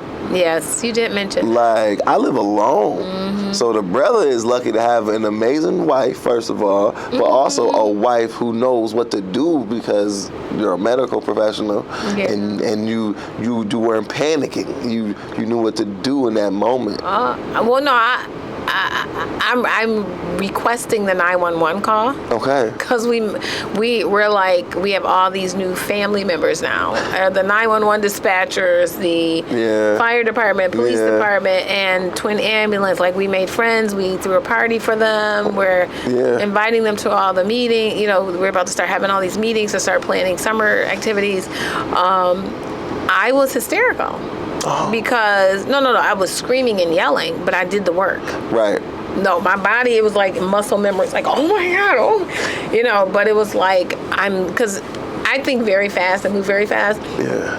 But I saw everything from, the funeral. I saw my son, 13-year-old boy, not having his dad. I saw the girls not having their, I saw all of that in that time. In that moment process. And I was like, and then I got angry. I was like, oh, no, you ain't going nowhere. I said, no, devil, you ain't going nowhere. I'm like, I saw me without him. So it was just like his mother who just turned 90 without him. Like, it was just like, what does that even look like? Yeah. And at our party, and it was like, somebody had said it, and then I just echoed it. I was like, it was like peanut butter without jelly. What does that even look like? When you're used to peanut butter and jelly for almost 3 decades. What does that look? I'm like, I don't even know. What does that look like? So I was like, no, you're coming back. But I was screaming because I was, wake up. Because, like I said, I talked to the 911 dispatcher when I first met him. I gave him a hug. I said, I'm so sorry. Because I kind of was like, I told him I teach CPR. I'm a nurse practitioner. My husband is dead and he's had a cardiac arrest. There is no pulse. And this is the address, and come. And he was still talking to me. And I was like, you're inefficient. Hang on. I was out of control. Like, get here. Yeah, like, this better be like in the movies. Yeah. and that's why, like, we really want to push, like, part of Fred's healing is, while he was even in the hospital, he was like, we got to do something. We have to, I don't want anybody else to go through this. I'm like, it's day 3. You already trying to, what are you talking about? To eradicate cardiac arrest. Yeah, I'm like, we don't even know, like, what's coming after this. Like, but that just shows the heart. That just shows, like, even with your last whatever, you got to give back, right? And that shows his commitment. So, commitment to community, commitment to fathers, commitment to mothers, to children, to just any human being. So part of his healing journey is like, we made a foundation. We kind of partnered with Channel 2. We're doing a lot of stuff. So talk to us a little bit about like the CPR. You teaching classes? We just did one with some Boy Scouts. So Fred has all the details, but we just did one with Boy Scouts. We did one at our kids' school. And middle schoolers and kids are a lot of fun because they, it's a big party. But just teaching them that. But we want to get things more formalized where we have like American Heart Association. We've been talking with them. Zoll, we've been talking with them. And just different entities. We're going to try to bring everybody to the table. We've been talking all along, but while he wants to do all this, I'm like, honey, you still have to heal. Yeah. So you just went back to work. But I think end of January, beginning of February, I'm like, okay, so let's dream with our eyes open, baby. Yeah, so it's like, okay, now I can most times sleep through the night and don't have to get up and like watch him breathe and I hear breathing or that's love. Yeah, so now it's like we're at the stage where like I said, it was 5 months yesterday, that he's been out, that, we're able to kind of take it to the next level. And I think the summertime will just give us a lot more space and grace. People want to come out, they want to learn it.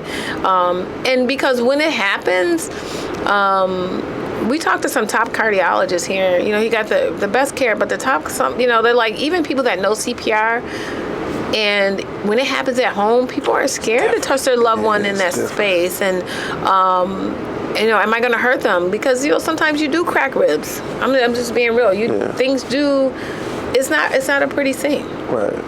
And some people can't handle that, even if they know CPR. So they said, like, usually a home cardiac arrest like that, only like 1 out of 10 survive. And even if they survive, they have a lot of deficits after because of the lack of blood to the brain. So then there's a lot of, maybe some traumatic brain injury, there's some cognitive deficits, some physical deficits. Fred didn't have any of that, and it was because of, the quick response, but also, our neighbor came right over and helped, and then, he called the cavalry in, and the house was filled with like 30, 40 people, and it was a little overwhelming, but that's love.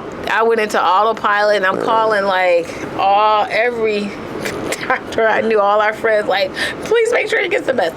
So he got the best care. So when everybody looked at the totality of everything that happened, they were like, it was the perfect set of events. So if one thing didn't happen, he would have been here. Because he got shocked like 6 times and had the max of all the emergency medication. And it was at the 5th, EMT, they told me later. Because I heard them shock him twice, and then I couldn't keep watching it.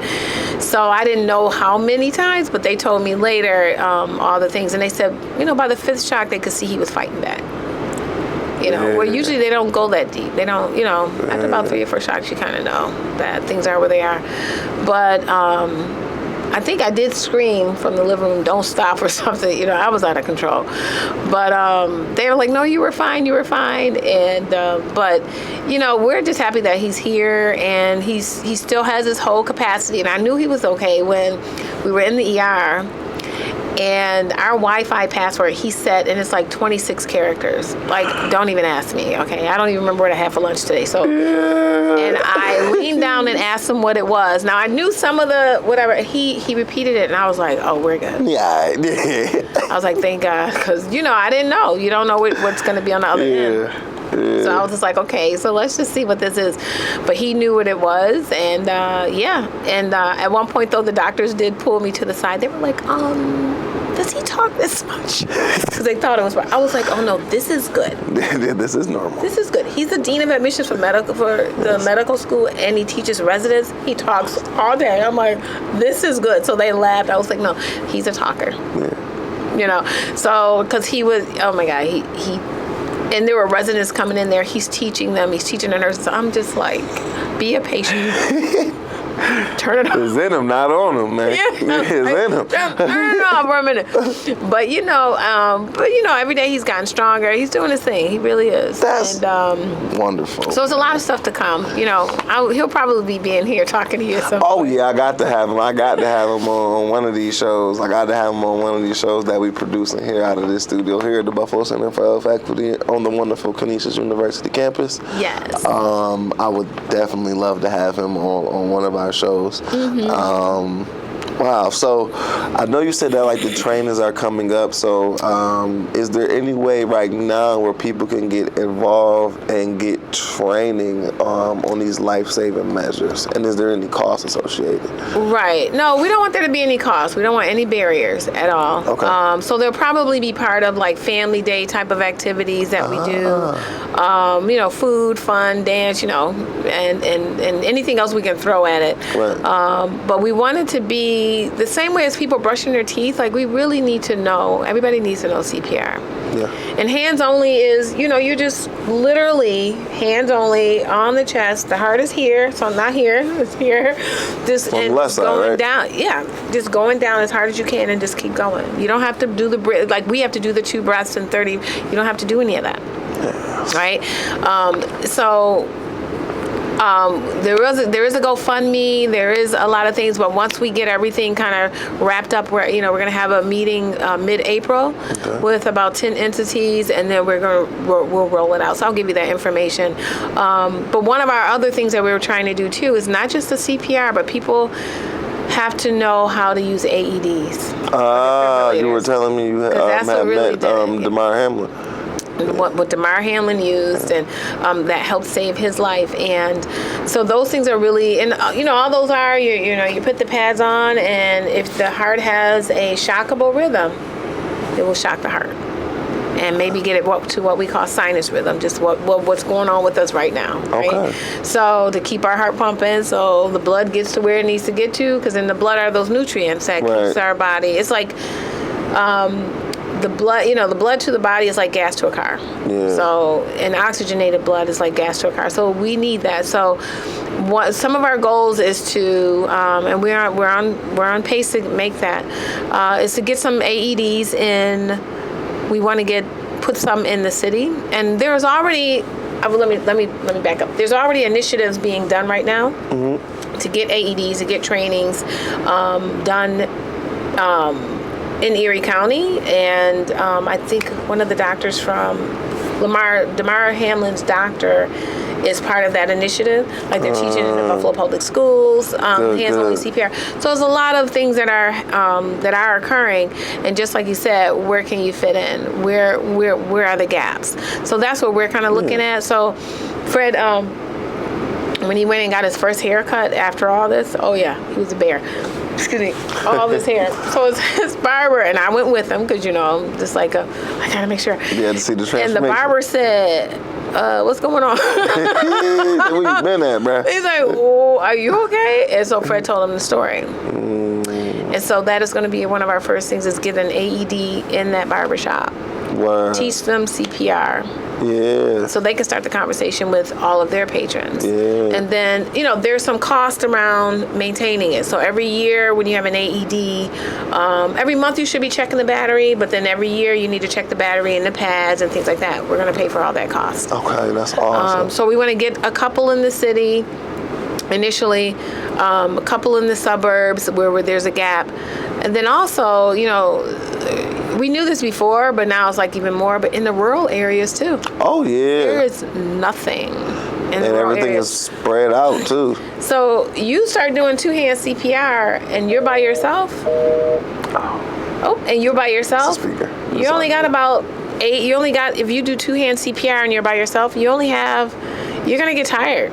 Yeah. It's hard work. I mean, working with young people, they make you get certified, and working with kids, and it's tiring. It's not how they show it on TV. Yeah, so if they have an ambulance that gets to you in 45 minutes, or there's not a central place for these AEDs, all those efforts. That's bad, man. So it's like, how do we leverage, this is, like I said, part of his healing journey. How do we leverage his healing journey to help others so they don't even have to go through it? And I look at, if more people in our community know CPR. Okay. More people in our community know CPR. It's almost like herd immunity, right? It's almost like herd immunity, to where if I'm in Tops and I go down and 90 people out of the 100 people in TOPS no CPR, I might have a better chance of surviving. You got a much better chance of surviving. As opposed to 10 people knowing it and the other 90 not. Yeah. And wouldn't you want somebody else to be there to stand in that gap to help you have a second chance at life? So it's like it will behoove us all to kind of learn. And even kids.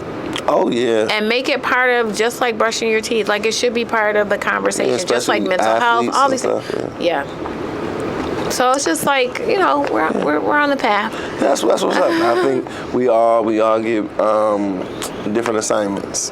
Yeah. From the universe and from the ancestors and from the man upstairs. So yes, sir. I like that. Yeah. So that's your assignment. You know what I'm saying? And so I'm glad that like you're able to have that conversation and not only like did it happen, but it happened to like two reputable individuals who can use their experience to help others. And then you add the credentials, the experience, the resume, and the letters behind your name. Right. And you know what I'm saying? We need that, right? You know what I'm saying? And it's like, it isn't just an anecdote anymore.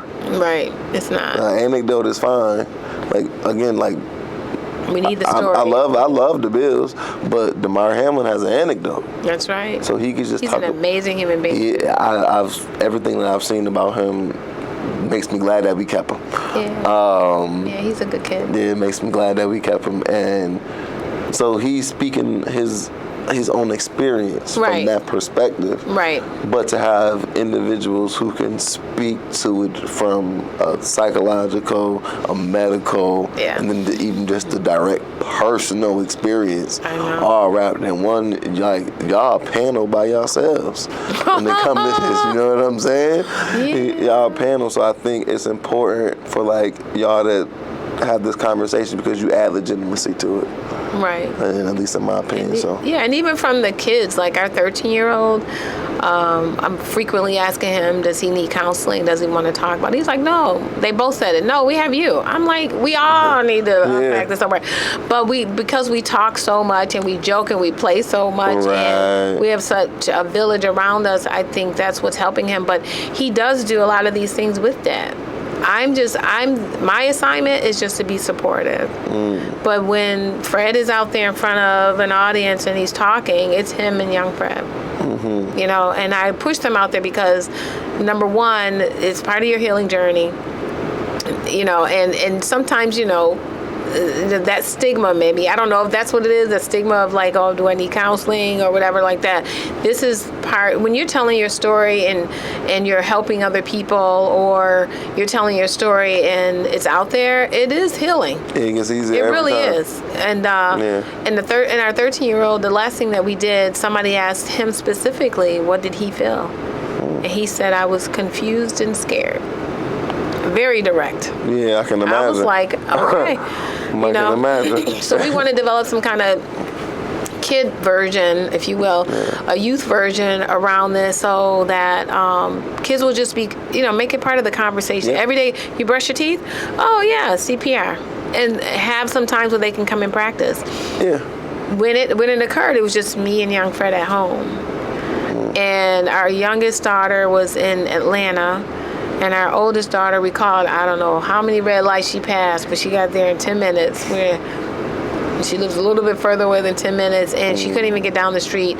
But she came in, and she could tell I was gone. I was like, you know, because they were working on him, and all of a sudden I go into task mode of, let me get his wallet. You know, I'm just like, oh, let me get snacks. And I don't even know. I don't even know. Because a lot of it I don't remember, but this is what I've been told.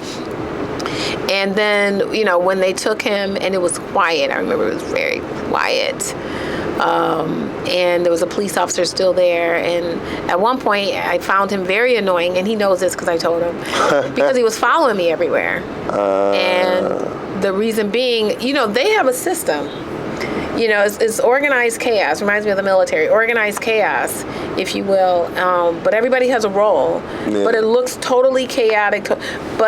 And his role was to kind of Be calm. Keep me. But then later on, I told him, I said, "Oh, I watched Law and Order. You were probably, if it was a homicide or something, you were a kid. You know, where was I doing? What was going on with my hands? You know." So, okay. Are you trying to clean up some evidence? Yeah. So I was like, but in my mind, I was like, wasn't even thinking. I'm just like, why are you keep asking me questions? Why does this man keep following me? But then there was another young lady, EMT. Her name was Sherman.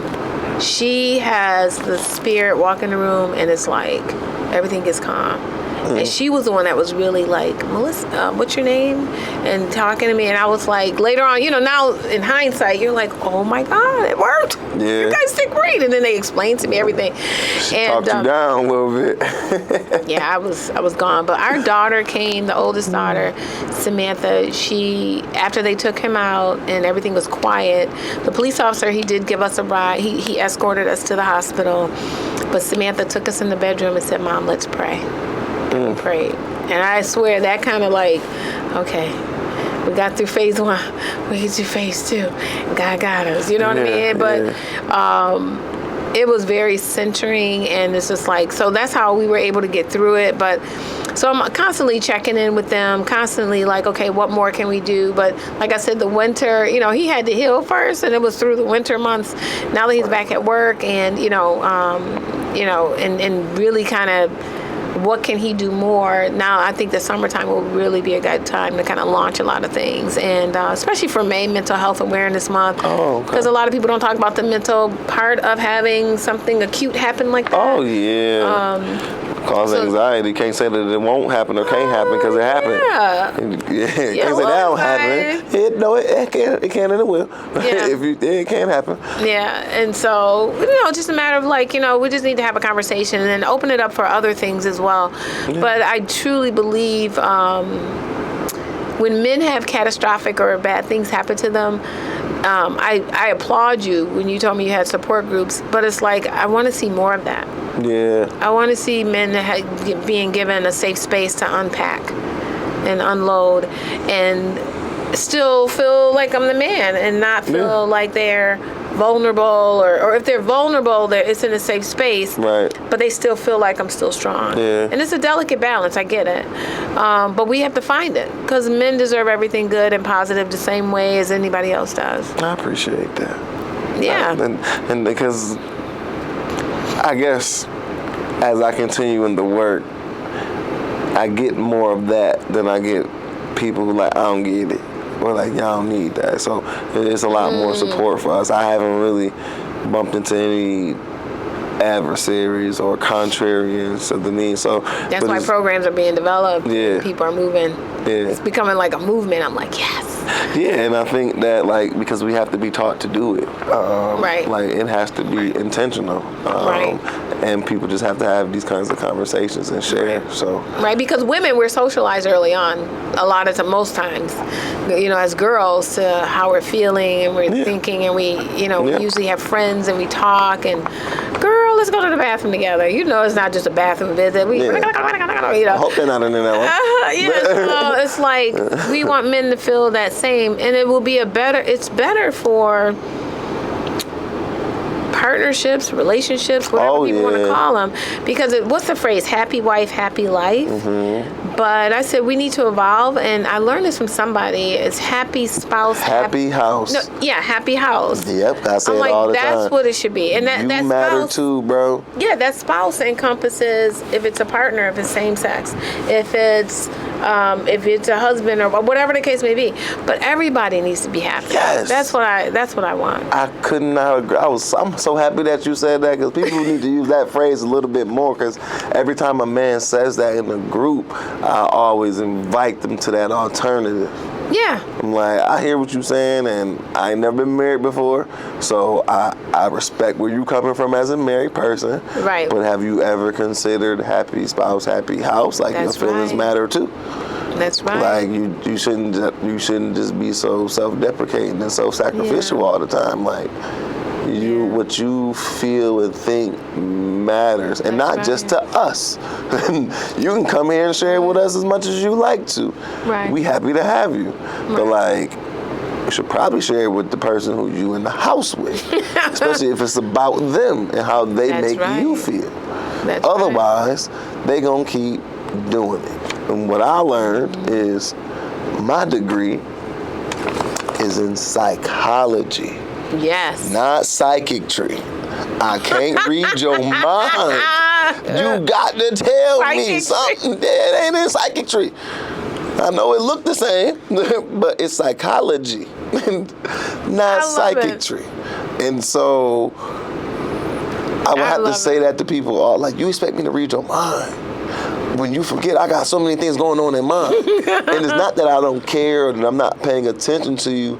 I'm just looking like, I think something going on. I don't know, but like, I don't want to ask, and there's nothing going on. And then it be like, well, should there be something going on? Right, and I got my own stuff going on. Yeah. So unless you bring it to me, I'm just gonna keep focusing on my own stuff or stuff that other people have already brought to me. Right. But like, that's the importance of communication. At all times, you got to say something. Yeah. Like, you can't just assume that it has happened. So I think that's one of the most important things about protecting your own mental health. That's right. You have to do those things and behave in a way where, like, you can anticipate, especially when you're dealing with people who are not consciously and intentionally on a healing journey themselves. I like how you said that. Because like they're not ready. They're not ready. They're not there. And so they may intentionally cause you harm without even knowing. Mm-hmm. And then if you say something about it, they might get defensive because that wasn't what they intended. But intent don't equal impact. That's right. And so, but that's like you said, where the communication come into play. Right. That's your perception, but this was my intent. But this is the pain is called. It's like the SBI, you know. Yeah. And it's like, okay, so what are we going to do to change this so we don't have it happen again? So where's the positive conflict resolution? Where is the coming from a strength and solution base? Where is that? Yeah. But if you get offended and shut down, or get offended and get angry, right, everything's out the window. And coming from an accountability standpoint of what is it about me that I can do different so that way you don't say or do or feel what you did. What is it about me is it something that I said or did that like made you respond to me like that? Right. Because I wasn't trying to get that reaction out of you. I wasn't trying to have that kind of interaction with you. That's right. So like, or are you going through something right now? Exactly. Right. And so being able to have that because if it's something that I did that set you off, I can control that. And I can work on that. But if you're going through your own thing, then I can stop beating myself up. Right. I can, it's not me. This individual is going through what they're going through. And now that I know that, awareness is accountability. That's so how about I help them? That's right. So I'm very excited to like continue having these conversations with you and with others, and especially in the mental health space. Yeah, because I think now we're bumped up against relationships. Absolutely. And I love talking about relationships in terms of people really have to do the work, because we all have stuff we have to heal from childhood, early adulthood, the things we didn't know, we can't do, what we don't know, mistakes we've made. And when we bring it into a relationship, if you don't know, acknowledge what's going on with you, deal with whatever's going on with you, and honor yourself as well, right? And respecting your space and your boundaries and things like that.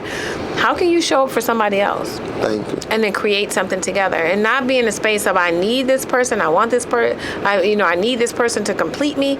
No, you want somebody that's going to compliment you. It's going to accentuate the wonderful things about you, and then the gaps, as we said, you fill in it for each other. Yeah. You know what I mean? So it's like, how are we showing up to do that? But people get into relationships, a lot of times. I love this show. It's called Love is Blind.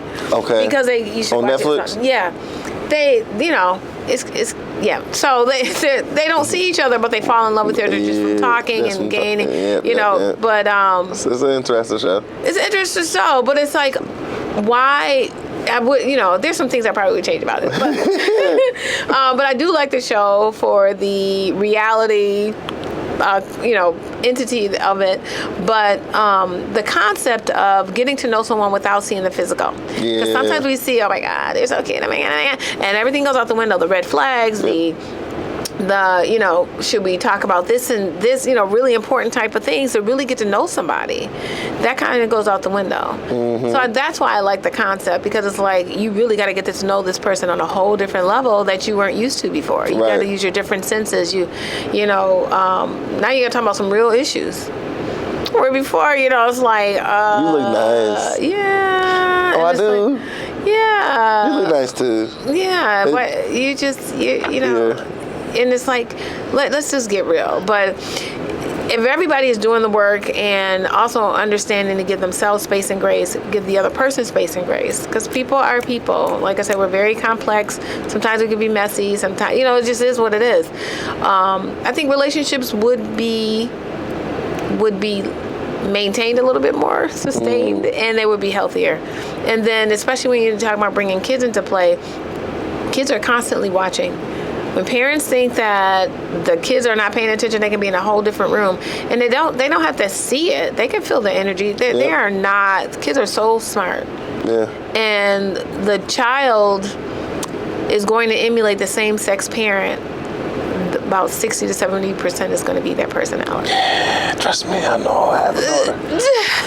I love my daughter. Luckily, I got a lot of love, and I like her mama. And so that's cool. So even though, our relationship didn't work out romantically, everything else is. But you co-parent. Oh, yeah. We're still very good friends, and we do family things together, and we get along very well. That's good. Yeah, definitely one of my best friends. Yeah, but that's a different question we didn't think about. So we'll incorporate that. Yeah, we're gonna have to have you back on another show or on your own show. We're gonna talk about producing your own show. So yeah, I would love that. What I want to get you out of here on is we talked a lot about you as an emerging leader, your work, talked a lot about your husband. Again, talked too much about me, but the last thing that I want to really talk, the last few things I want to talk about is just a little bit of recognition. So you received several awards. Awards from NAACP for the work that you do. Black Achievers Award. So you wear many hats. So what would you say, and this is kind of an interesting question, just pick your brain. Okay. What would you say you're most proud of? The fur babies or the awards? I know. Oh, you found out about the fur babies? Found out about the fur babies. I have 9 grand fur babies. Yeah. I am most proud of, I don't know, it's a lot. I'm proud of, I think, my journey of God being able to, and really seriously, because I remember there was a moment when, we're running this crisis counseling team, and this is after the top shooting, and we're going up and down Jefferson, and it was just a lot going on, and it was really overwhelming. And then I remember kind of asking God, what am I doing? Why am I here? Because before I think I even graduated from DeVille University, I had already had a job at Best Self, or was on my way to work at Best Self once I was done with my board. So I had things very prescribed and already planned out. And I remember I was standing on Jefferson, just looking at all these. It seemed like hundreds of people, and the noise and the chaos, and just was like, what am I doing? And I asked that very quietly. And I remember that night I cried, because I said, I don't know where this is all going, and I'm used to things being planned and whatever kind of. I'm not rigid, but I just is this the plan? Okay, this is what we're doing, and I just remember I don't know where this is going, but I don't have to have all the answers right now, and I'm going to relax and just kind of let God guide it. So I'm proud that I had enough humility to allow that, or just awareness to to stop and pause and not think, oh, I got the answers, I'm just going to do it my way, and just say, there's a bigger picture here. I don't know what it is, but I can feel it. Like I like instinctively felt that there was a bigger picture. And really, realizing I'm still on that journey. Like, God is using me to help people find the best versions of themselves, help themselves. And I don't even think the story is complete yet. I don't even think the best of it is even yet to come. And so just being in that space to just allow myself to kind of be utilized in a way to kind of help other people in whatever that capacity is. Because if I never worked a day in my life again, I know I have a roof over my head and I'll eat. I'm not a material person. I'm not into all the whatevers. But when I see people that, were really low or really just like in a bad space, whether it's a patient, a friend, family, and I've given them a little nugget or just helped them with something or steered them in a way that they didn't think that they had certain capabilities. And then, we're talking along the way, but a year, 2 years later, they have their dream job or they're doing this and that. It really is like, oh, okay. But I'm the type, like, once it's done, I forget. Yeah. So, and I've had the same cell phone number for, years. So people will come back, 15 years later, oh, Melissa, do you remember? Is this Melissa? I'm like, yes, who is this? And they'll be like, you helped me, this is, say it was Sabrina. And I'm like, okay, I am horrible with names. Give me the backstory. So they'll tell me, oh, I've got 2 kids, you helped me get into nursing school. I'm like, oh my God, how are you? And I'm telling them their business. And then it's like, they tell me, you doing this helped me do A, B, and C. And now my kids are in college. And I'm just like, oh my God, I did that? Because I'm just like, when did that happen? Because we're just so busy, and that's the goal. It's like, you do what you do, but then you give it, you pass the baton, you pour into the next generation, and you keep it moving. But the expectation is you do it for somebody else. Don't hold on to that information. Don't hold on to that sense of self you have, that confidence you have, that resilience you have. Pour it into somebody else. And sometimes it is just a kind word. Yeah. And that's what I'm being told. So for me, that's probably the thing I'm most proud of, is being able to either acknowledge, be humble enough to kind of just let God use me to do whatever it is that needs to be done to help other people.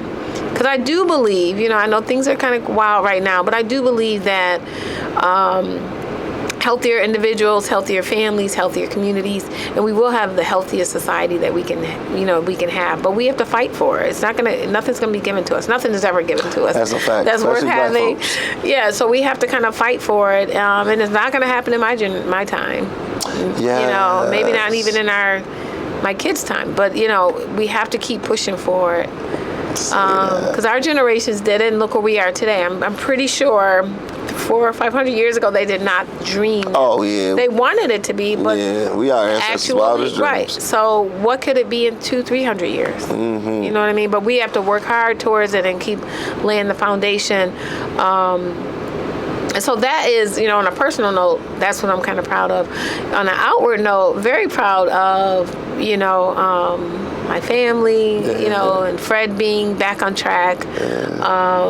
My kids, my girls especially, they are really doing their thing and living their best life, and taking things by storm, and they're doing it quietly. I believe you should succeed quietly. My mom used to say, you don't tell people you're engaged. No, you don't tell people you're dating. You don't tell people engaged. You invite them to the wedding.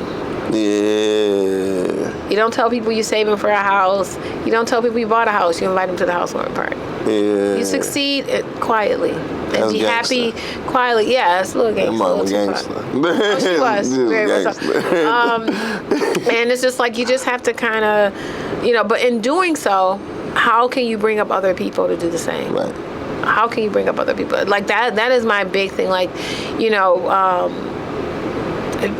People that dismiss other people, I'm like, no, that's who I want. Yeah. Mm-hmm. Even people that I've hired, that some people are like, wait, what? I'm like, nope. They've got the emotional intelligence and soft skills that you can't put on a resume. You sure can. You can't go to school for. Say that. The technical skills I can train up. Yeah. And they'll be like my best employees. And then I'm like, okay, I don't know if I can. I have one in particular, and I won't say her name. She's amazing. but skill set amazing as a crisis counselor. And I'm like, you just need letters behind your name. You got this. To get you in that room. She in school for social work. That's what's up. Shout out to her. She'll call me every now and then and be like, yeah, I was in that program. Because the work me gets up and tough. spit me out. Yeah, but I'm Lord like, have mercy. I love her up, dust her off, get back in there. Yeah. You thought this was going to be easy? Absolutely not. Yeah, if it was easy, everybody would do it. Oh, yeah. Yeah, and Duville has a great program, I think, where they're paying for people to go to school now. You know, did you know that? I did not know. PA, nurses, anything. There's a couple of programs in mental health, but they're paying even for books because the need is so great. And so I'm like, get in there quick. Lord have mercy. You got me wanting to go back to school now, and I love me some Duville. Okay, so what would you say as somebody who's been through the program and as an advisor to somebody who was on the fence about considering applying, or somebody who's currently in the program, depending on when they watch the video? Right. So I think that even if you're on the fence or you have applied or you're excited about applying, you cannot go wrong doing this program. And you're going to learn so much. You're going to learn different perspectives, different thoughts, things that are going to challenge you, that are going to make you question things, and it's going to make you, and you will come out the other end wanting to be unapologetically savage about fighting for your community. And that is it right there. Unapologetically. Right? And doing what's right. And what do you say? Get into some good trouble? I love that phrase. Yes, get into some good trouble. I'm all about some good trouble. Yeah, because at the end of the day, whether you are, wherever people are in their life, don't you want to make the community that you're living in and any community that you're living in better? Don't you want to leave it even better for your kids than what you got? Or not, even if you don't have kids, for somebody else's children. Absolutely. Right? So how's that supposed to get done? We all have to take responsibility for that, right? It's like if you have a garbage can in the middle of the floor, everybody's walking by and they're throwing the garbage on the floor. How is it going to get clean? It's our responsibility to keep that garbage where it needs to be. So it's our responsibility to make our community whole. We can't always, or we shouldn't expect other people to do it that don't have our best interest at heart, maybe sometimes. I love you for saying that. Listen. Yeah, so we have to fight, and sometimes it has to be a little savage, I don't want to say Tupac lives, but sometimes it get a little savage. Got to be. Oh yeah. You have to be unapologetic. That's like, right. I'm going to stand on this, 10 toes, 10 fingers down, that this is what's right and this is what's needed. And change doesn't happen overnight. So it sure don't. That's why I always keep pushing. Not only do we have to do the work, but you have to pour in the next generation. So to do that, join emerging leaders. Join emerging leaders, and you're going to be part of such a great community of leaders, grassroots leaders to CEOs and everything in between. You're going to make such great relationships. You're going to know how to navigate. You're going to know how to community organize. You're going to know how to get around the gatekeepers. You're going to know who the gatekeepers are. Yeah. You're going to know how to get things done, because usually there's a leader and then there's the unofficial leader. You're going to know who to engage to get what you need to get done for your community, and then you'll have such a sense of connectivity, and it will translate to the work getting done. And then, of course, you will be a role model to the younger generation, to anybody around you. So when the next cycle comes around, they'll want to apply too. Hey, there we go. That is awesome. We have the dynamic, the powerhouse, as we said earlier, Melissa Archer. She is here talking to us about her CPR work that she's doing, the mental health. Wait, no. Let me go back to my notes. New York State Office of Mental Health, Western New York Field Office. That's right. CAS grant, yes. And she's a psychiatric. Yes. mental health nurse. So I hope you enjoyed this conversation. I know I have. Thank you so much. Don't expect all these episodes to be this long.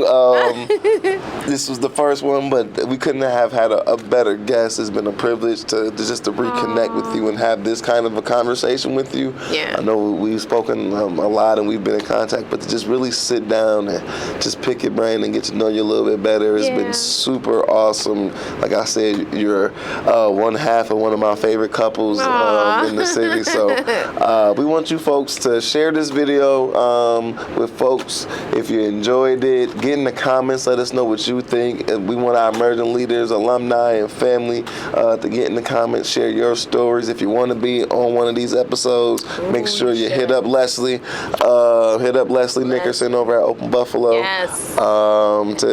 To be featured in the next episode of the Open Buffalo Alumni Spotlight. I am your host, Sherman Webb-Middlebrooks, lifelong Buffalo resident and full-time black man.